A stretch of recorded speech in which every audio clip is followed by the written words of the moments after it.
to this week's Good Work Show. We are excited because we're going to bring you a couple of interviews that we did a couple weeks ago. Yeah, a little while ago. Yeah, a little while ago. But two great organizations. And I think you probably have heard of one because I think we all did. But I have to say, I didn't really understand all the things that I feel like they're they like do. Goodwill. Yes. Like and great name recognition. Yes. Everybody's heard of it. You have there are a lot of people who are part of it, but you don't know and exactly. you have no idea what they do. Yeah.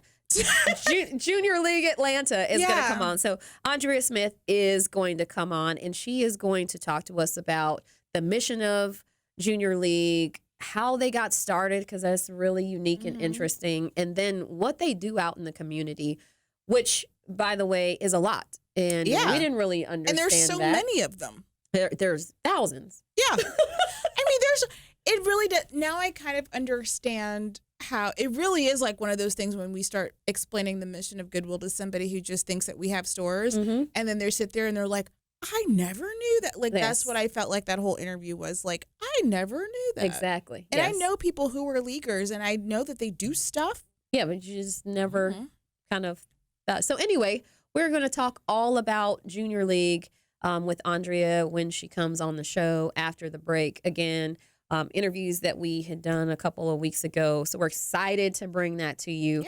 Yeah. So stay with us. And then a little later on in the show, we're going to bring in Jill Joplin. And we also did this interview a couple weeks ago, but she is running the DeKalb Library Foundation. And let me tell you, first of all, the library, when's the last time you went to the library? Like the public library? Wow, a public library? To do library stuff other than to vote, because that's the last time I went, and that wasn't to go to the library. Yeah, it wasn't library That's the stuff. only reason I know where the library is because I voted there. It would have to be before college. Yeah, see, it's probably been that long. And I've gone since college, but I went because I think I took my daughter to the library to do something. But it's been years, and I literally my local library is around the around the corner from my house. I mean, mine is my polling place, so you know how close that would be. Yeah. Like, I just never think about going to the library. Well, I guarantee you, after you hear Jill Joplin's interview, you're going to want to go to the library, at least the ones in DeKalb County, right? Because there's some really cool things that the library is doing, and in her organization, the DeKalb Library Foundation is doing to support that work. So, people could make the argument that libraries are dead, like they're, you get all your books online and all of that. But that's not the case. But it's people who go exciting. If you talk to people that go to the library, so like when my sister first moved to Japan, my nephew was too young for school and she wasn't working. They were living on base, and like their whole day was built around going to the library. Yes, because my nephew could do. I mean, he was like 4, so he could do the reading groups that were there. My sister could go there and use the computer and print off stuff that she needed. Like there was like this whole library ecosystem that happened that she was just a part of, or even people here like. We're doing a book club at Goodwill right now. That's right. And one of our team members we were talking about, we wanted people to make sure they could access the book if they didn't have to want to worry about paying for it. And then they were telling us about all these like cool resources, online library resources that are available to be able to get books and do stuff. So people that know, and I'm so excited that folks will get to hear what Jill had to say, because people that know what's happening in the libraries really are very excited about it. It's just all of us that are out there like, I know. We need to go back in the library, because we're missing out on all the stuff. That's what it really is. We're missing out on all the parties that are happening in the library. Paying for stuff that the library just has. Like exactly, there's stuff going on in the library that like other places and organizations are charging like arm and a leg for. Oh yeah. And we could be going to the library and taking advantage of some of these things. Exactly. That your tax dollars are already paying for. Right. Or through generous support, through other means. So it's, I think everybody should go out. It's Sunday. If the library's open on Sunday, I don't know. I'm not sure. I have no idea. should So maybe ask you Phil should that. go today, Yeah. or just go look it up. online. Go online, take a look. Yes. Maybe I don't know.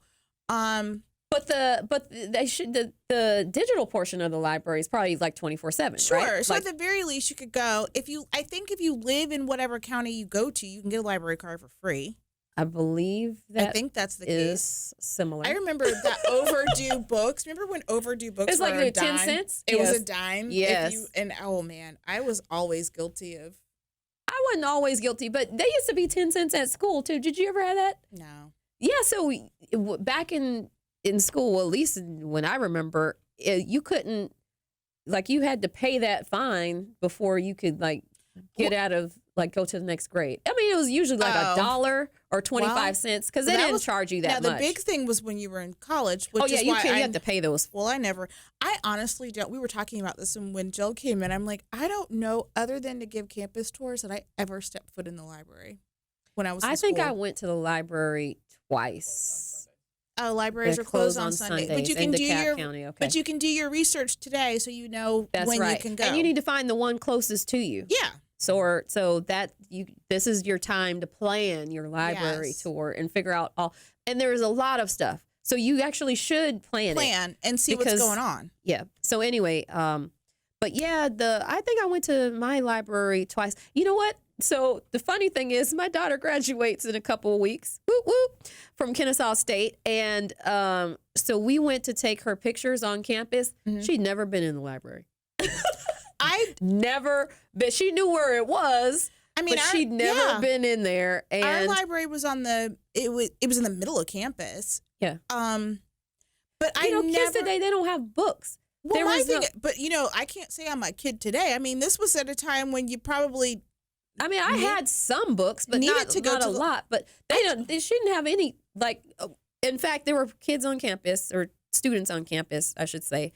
And we were trying to, like, we were doing the picture. So we were like, hey, there was a girl walking past. She had a book bag on. I was like, do you have a book that we could just put as a prop in the thing? She's like, no. Nobody had books. Well, to be fair, I didn't carry books when I was walking across campus either. Like I wouldn't bring I a might have book. carried it to like a I couple wouldn't have carried a classes. book to class. I feel like I had to carry it to a couple classes for some reason. I don't remember what it was, but not in most cases. Yeah. Most cases, you just had to read it on your own, and then you would take notes or whatever theoretically in yeah, class. you had a But yeah. notebook at least. Yeah, I just can't. I cannot think of a reason that I know I never checked a book out of the library when I was in college. I didn't either. There was I don't- nothing that I ever would have. And maybe if I were in a different major or some, I don't know. Like there was just never anything that was in that building. You know what? I feel like That if I we were in needed. a different major, if you were a law major or like a biology major, I feel like you would have to go to the library and look in some of those old, medicine the legal and libra- legal stuff is like, Now, that's all old stuff. I will say the legal library was very popular.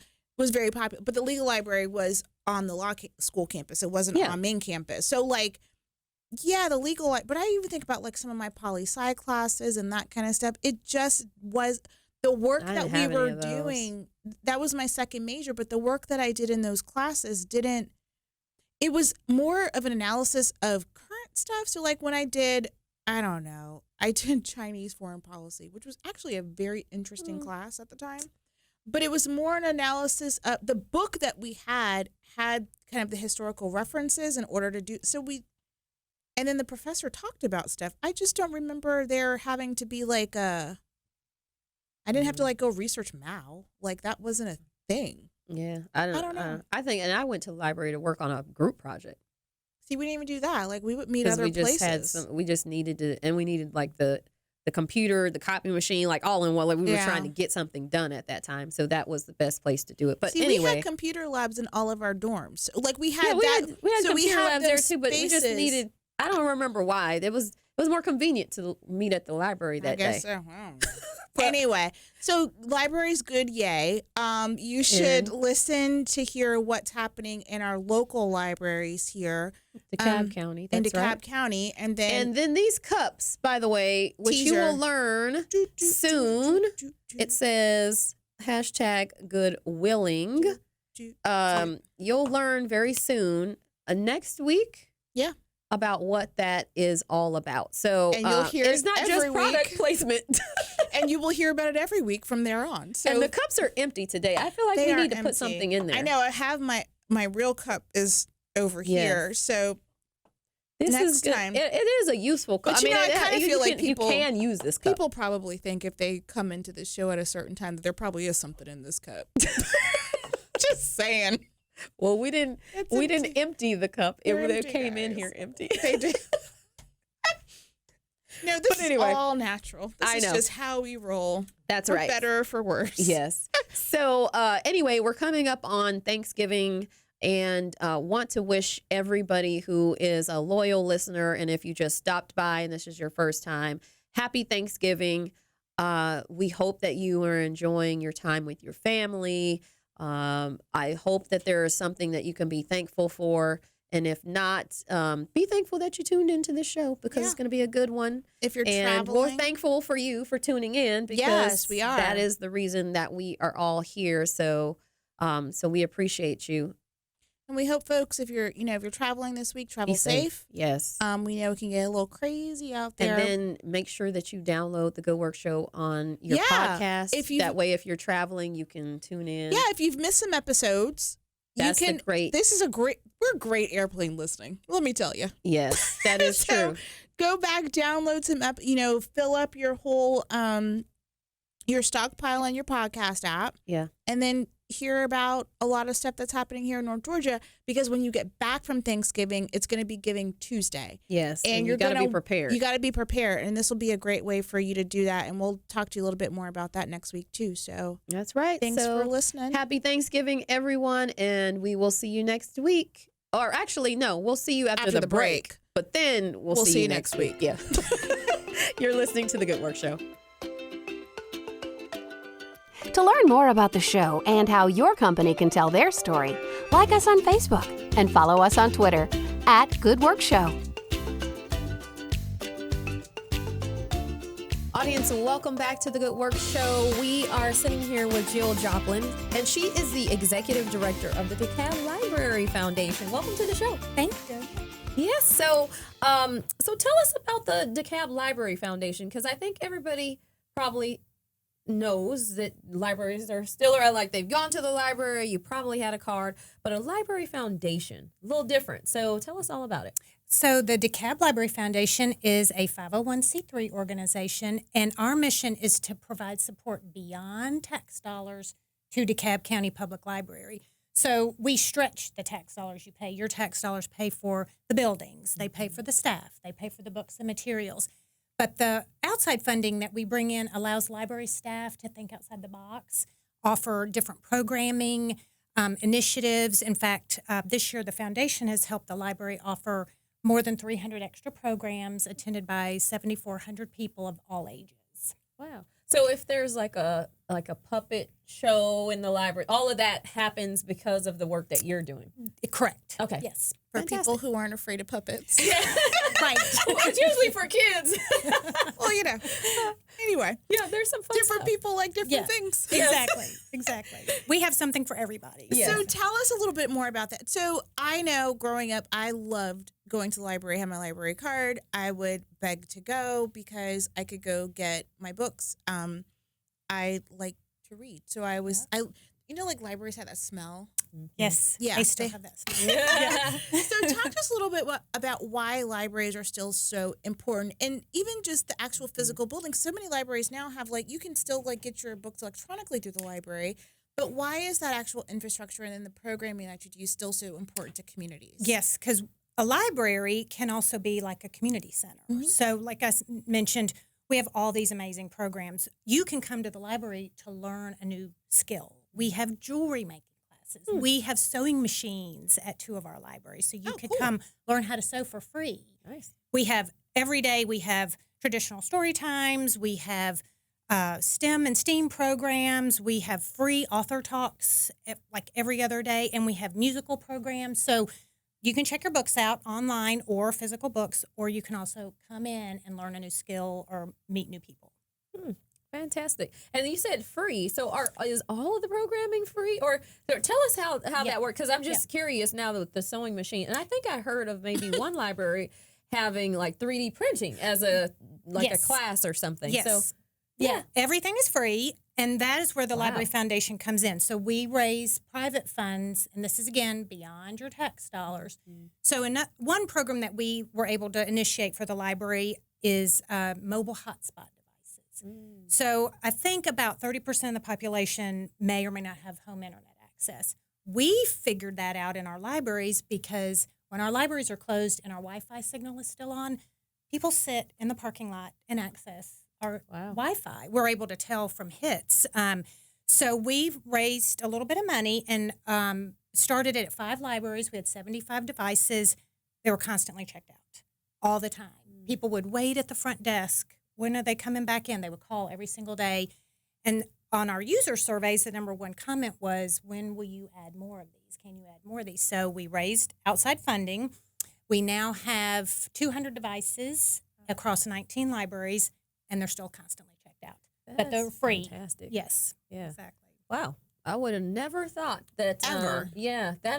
That's actually very, very cool. And I'm so glad that you were able to raise the funds for that. I hope somebody else continues to invest in that, because that is a really, especially for families, if you have kids who need to do research for homework and you can't really sit there in the library, you don't have time or access to it. That's super important. Right. That's we found. I think at the same time we were raising the funds, DeKalb County school system was also giving students access to tablets. So we knew some families may not have the internet to finish the homework, so we wanted to be able to provide that. That's great. Families. That's great. Wow. Wow. Okay. So now we learned so much. I know. I'm like, this is really Yes. So can only DeKalb residents access the DeKalb library? That's a good question. So DeKalb residents get a free library card. You don't have to pay any sort of fee for that. If you're Fulton County, Gwinnett County, whatever a surrounding county, you can pay a nominal fee. It may be $30 or $45 to access another county's library system. Okay. Yes. Okay. Yes. Cool. Yeah. Good to know. Yeah. So tell us about the STEM and STEAM programs that you have, because I think that was really interesting too among all of the programming offerings that you have. Yeah, so we know that libraries can offer children an extra space to practice what they learned at school, to give them enrichment and knowledge. So we offer coding classes. Every summer we have techie camps at several of our libraries that are free camps for coding, technology, learning how to use computers. We partner with Girls Who Code. We also have Bits and Bots programs, where children can come in and use the little robotics equipment. We also have a program called the Mobile Makerspace Kits, and this is where we have kits that range from 3D pens to snap circuit boards and VR technology, so kids who may not have these things at home can use them and learn how to use them at the library. Wow. Yeah. That's really cool. So how are people finding out about all of this? Because I know. we're like blown away about all of the things that you offer. Right. I mean, this show, obviously, we hope is an avenue for that. But how else are folks going to know about this? So we have a website, DeKalbLibraryFoundation.org, so you can go to our website and learn about our different programs. We also promote, I guess is the right word, in the libraries. We have posters, we have materials about the foundation to let people know that we exist. We also ask our library staff, when they have a program that we funded, they note that it was funded by the foundation in our calendar. They try to tell that at the program itself so people know. So we try to get the word out within the libraries as well.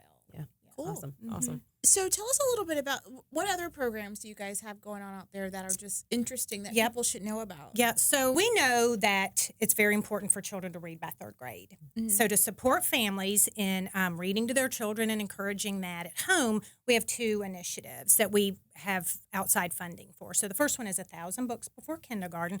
We didn't make this program up. This is a library initiative around the country, but what we do is we have a little book bag that we give to families with a free starter board book in it. There's a book list so families can go to the library and look for books for babies or 2-year-olds or 3-year-olds.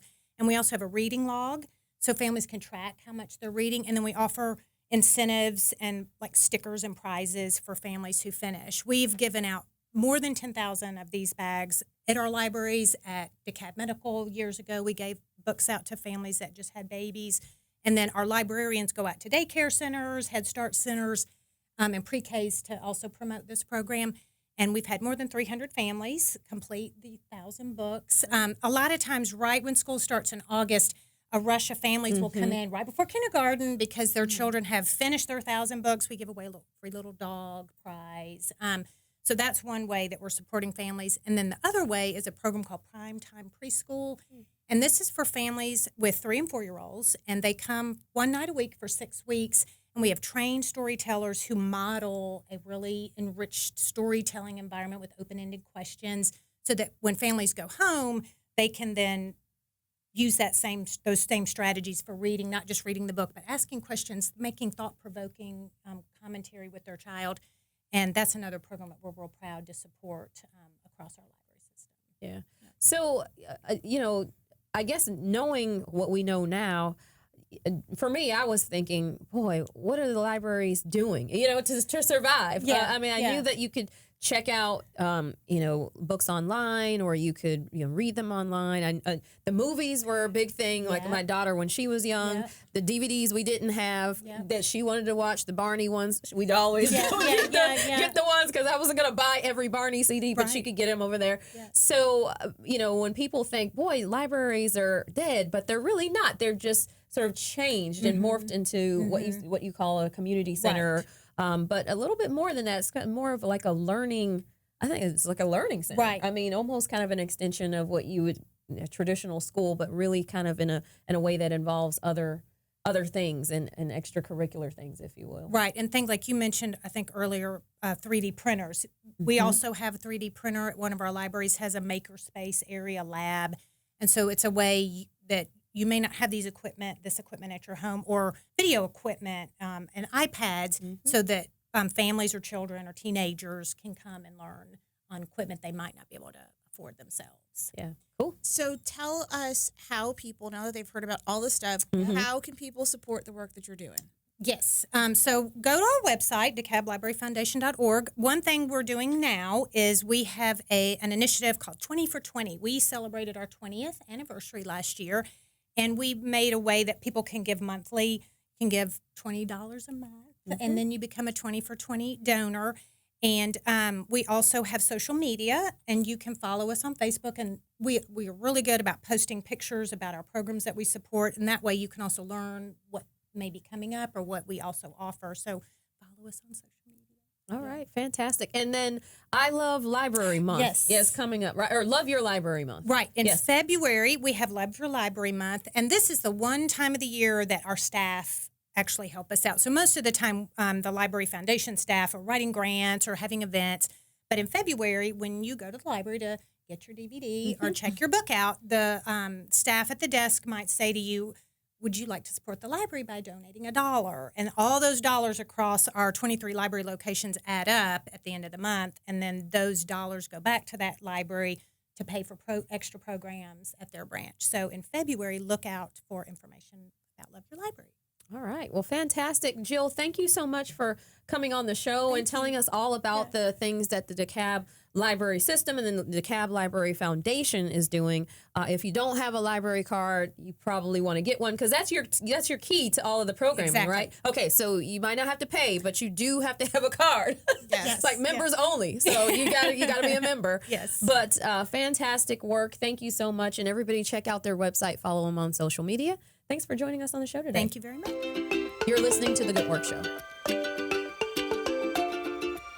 To learn more about the show and how your company can tell their story, like us on Facebook and follow us on Twitter @GoodWorkShow.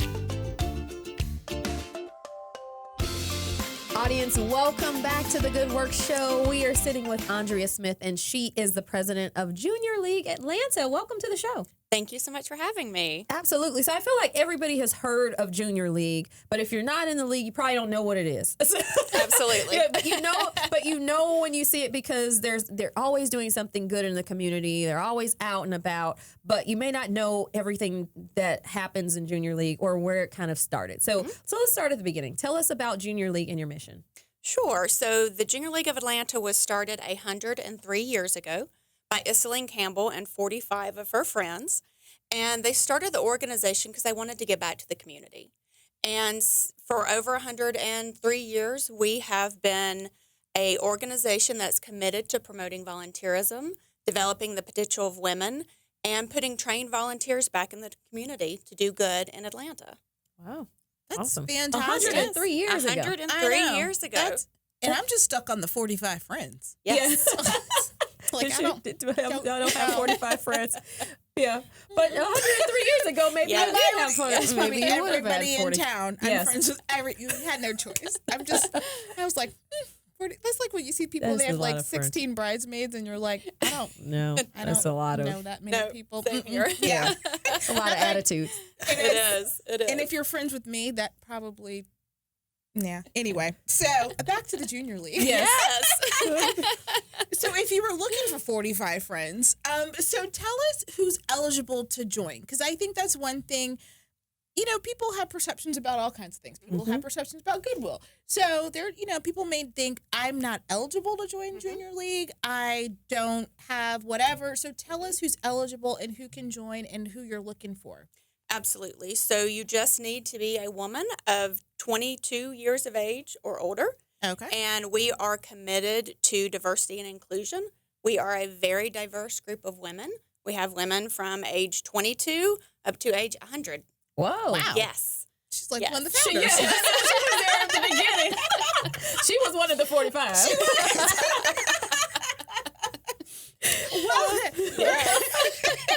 Living history. Absolutely. I bet she's fun. Oh, yeah. yes. Yes. Yes. So we some of our sustaining members. So those are women that are continue to sustain the league after their active year of service. And wow, we learn a lot from those women. Elaine and Yeah. I really have an affinity for our Yes. older senior, our seasoned Yes. people in our community, because they are the best. They are. They have They tell the best attitudes. stories. Yeah. They have I'm telling you, there's this lady. No, this is a total diversion. We're going to get back to it. There was a lady on Family Feud the other day. She was 95. She looked great. She's 95. And she told Steve Harvey that he was on her bucket list to get on Family Feud. And she was 95. Oh, I love And that. she I thought started you- crying. I did. Okay. No, she started crying, and he started crying on this. But it was so. I was like, Oh, that's that's her bucket sweet. list just to be on Family Feud at 95. And she was she didn't win the fast money. I mean, but she was close. She had good answers. Anyway. Is it I safe love to it. have a bucket list at 95 and then achieve it? Because Absolutely. there's nothing left. Well, she was gonna live to another 10 years. Yeah. But so you've got a group of women who are very diverse in age and ethnicity, and I'm pretty sure profession, and coming from all kind of walks of life. But you get together and you do things that are philanthropic in the community, but you also have events and things. So tell us a little bit about what happens when everybody comes together. Absolutely. So with the league, it is about volunteers working within the community. And we focus on the health and well-being of women and children. And we dive into that a little bit deeper with the areas of generational poverty, early childhood education, and human trafficking, commercial sexual exploitation. And that could be with engaging with some of our community partners. We have over 100 community partners that we work with. Some of those organizations, we physically place volunteers within those organizations, and they are helping them achieve their mission, programmatic services. We have done in a day opportunities. So we had just a couple of weekends ago our JLA Serves weekend, which we have one in the fall and the spring. And this one in the fall, we had over 300 volunteers volunteering at community agencies, 19 different agencies throughout the entire weekend. Wow.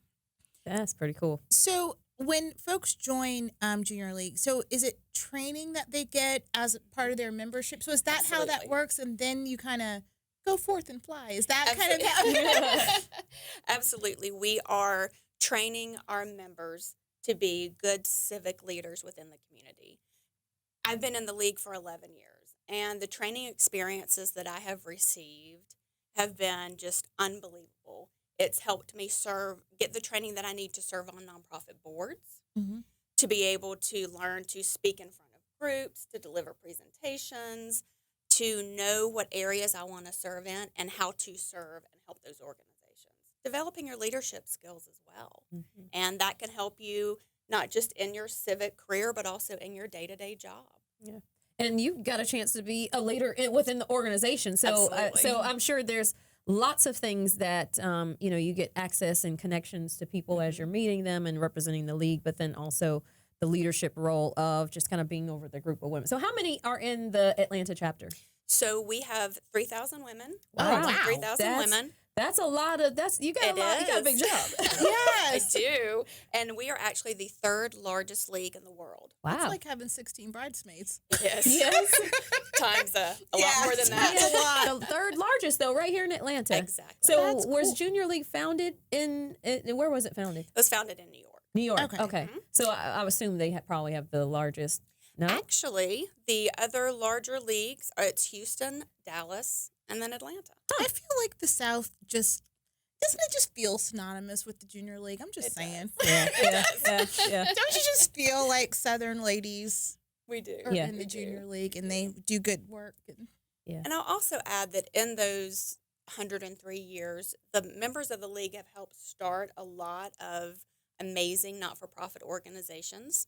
The Atlanta Speech School, Trees Atlanta, Chris 180, Okay. and that's just a couple of amazing organizations that our members helped found many years ago. Wow, fantastic. Cool. And you've got, so talking to ladies, and generally ladies like to dress up, you've got a dress event, a dress initiative. So tell us about the LBD, Little Black Dress, if you know initiative. Yeah, so the Little Black Dress Initiative, we just completed our 5th Little Black Dress Initiative. And the concept of this fundraising and awareness event, I would say it's a week-long event, is we have advocates who wear the same black dress for 5 days, and it's 5 working days. And we equip those advocates with information and statistics about poverty in Georgia, poverty in Atlanta.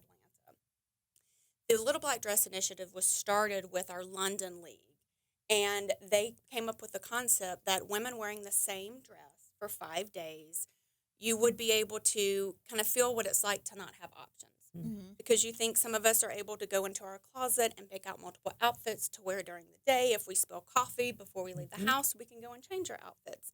But not all women have that luxury. There are many, many women in Georgia and all over the country that don't have those types of options. Mm-hmm. You may have 1 or 2 business outfits that you can wear. So by wearing the black dress, you also wear a button that says, "Ask me about my dress."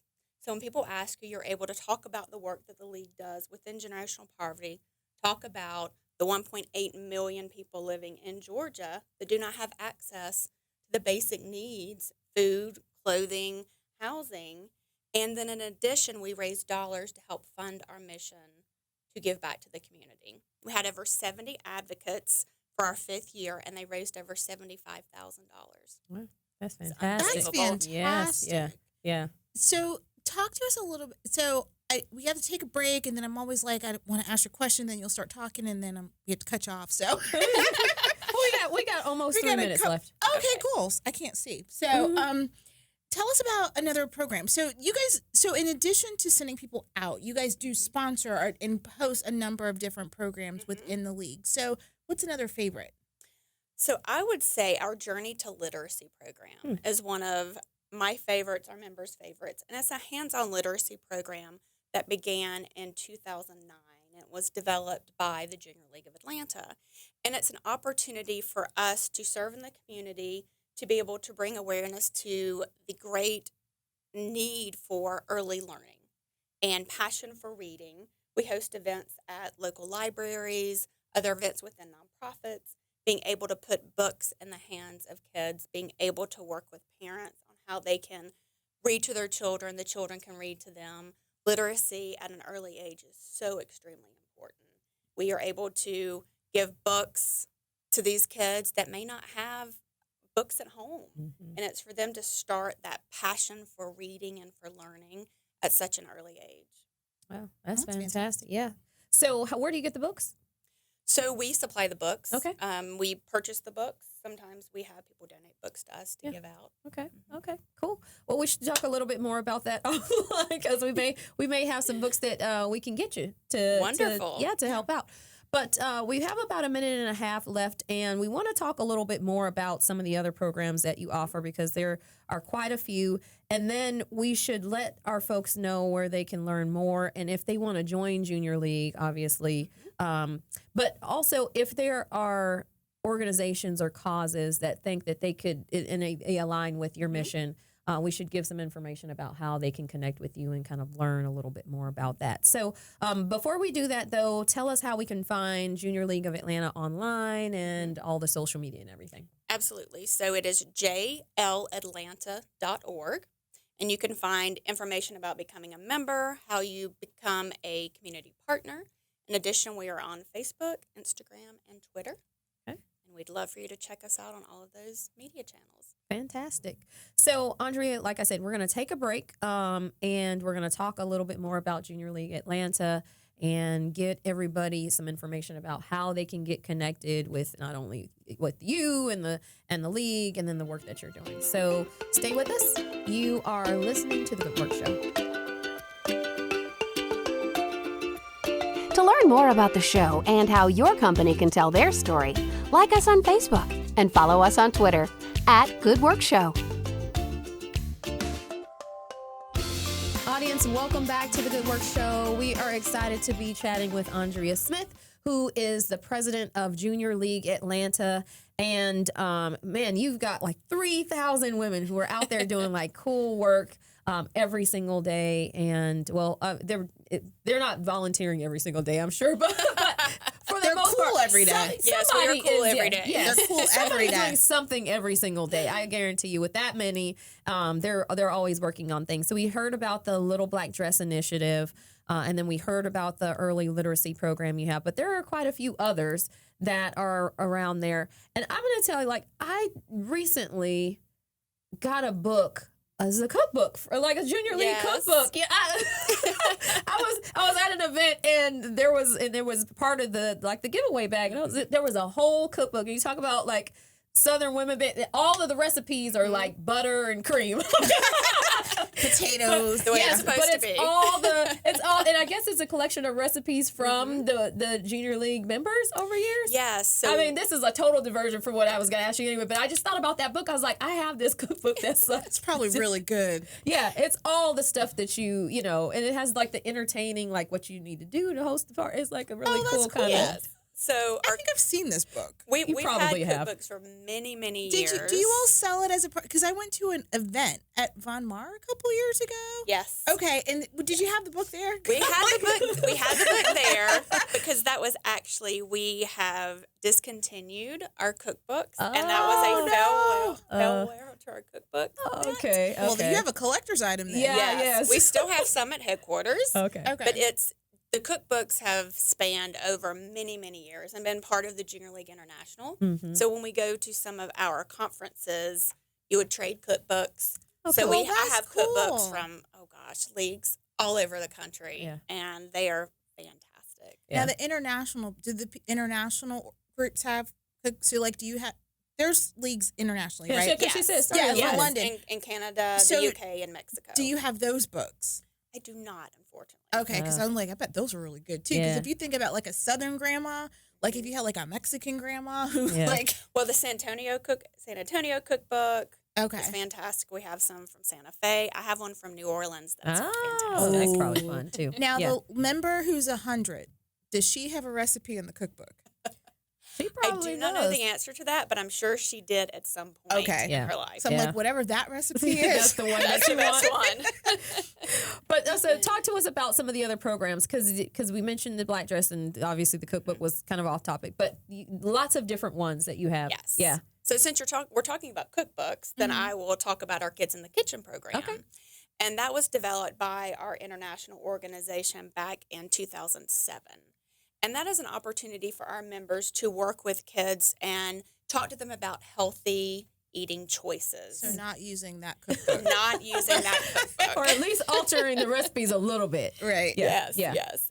Educating them on how to make healthy snacks, how to make snacks with their parents, and just really talking about what they should be eating to help combat childhood obesity. Fantastic. That's Fantastic. Yeah. wonderful. And then you have another program with young Latina girls, correct? That is correct. Go ahead and say what the name is. La Amistad Estrelitas. There we go. Okay. And about the same time, we developed that program back in 2007, and we started doing a mentorship program with Latina youth girls. And, working with them on how to stay in school, preparing them for education outside of middle and high school, going on to college, and also developing their leadership skills. And then looking at the Latina women that they're growing up in a society where, they know 2 languages. And how do you work through things day to day, being able to introduce them to Latina women that are leaders within the community and how they can mentor them as they go through their middle school, high school, and into college careers. That's fantastic. Yeah. So how do folks connect with the program? So how do they find out, or how does Junior League seek out, and kind of figure out, what's going on, and how do you determine, okay, we're going to support this or we're going to create this program? So we have community partners that apply to be partners for us. And you need to be a partner with us for at least a year before you can apply for what's called placementship. So it's community organizations that fall within the women and children and hopefully within one of our focus areas that have programs where we can supply volunteers to them. And it's whether it's programming directly with kids, helping teachers with programming. We do some fall festivals.